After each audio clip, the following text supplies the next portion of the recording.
Marami ang nagulat matapos mapabalitang nahuli na ang dating Pagadian City Mayor Samuel Go at asawa niyang si Priscilla Ann makalipas ang 8 buwan na pagtatago kasunod ng pagpapalabas ng warrant of arrest nitong buwan ng Abril.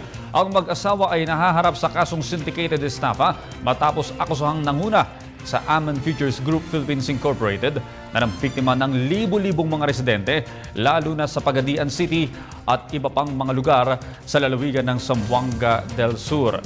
May-report si Noel Perfecto. Kinumpirma ni NBI OIC Medardo de Lemos na nasa kustodiya na ng NBI si dating Pagadian City Mayor Samuel Go at asawa nitong si Priscilla matapos na arestuhin ang dalawa sa loob ng kanilang Ashton 2 Surrender Condominium sa Taguig City. Ang mag-asawa ay sinasangkot sa kasong 10 bilyong pisong Aman Futures Financial Investment Scam noong 2012 ni Malaysian businessman Manuel Amalillo. Malaki nga dahil sa kung magkakaroon na kaagad ito ng hearing, tatanungin na kaagad siya ng husgado kung ano ang kanyang magiging plea dito sa mga akusasyon sa kanya at tuloy-tuloy na ang trial niya kung mag-e-enter siya ng kanyang plea. Kasalukuyan inihahanda na ng Bureau ang kasong investment scam laban sa mag-asawa habang nakadetine naman ito sa loob ng Bureau Detention Area. Ipinaliwanag rin ni Attorney Ruel Sala na matibay ang kanilang kaso laban sa mag-asawa at tiwala ito na meron silang sapat na ebidensya para madiin ang mag-asawang Samuel at Priscilla Go. Kasi yung manhunt sa kanila, ilang buwan na Metro Manila and even outside Metro Manila.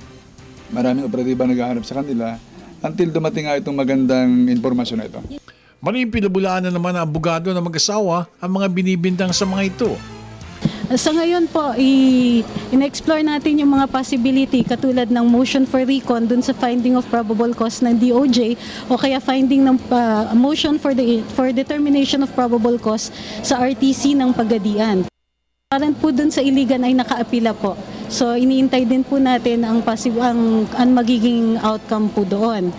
Ang mag-asawa ay kinasuhan ng 3 mga nagreklamo na mula pa sa Aman Futures Group, businessman Samsudin Ala, Fire Officer Fabian Tapayan Jr.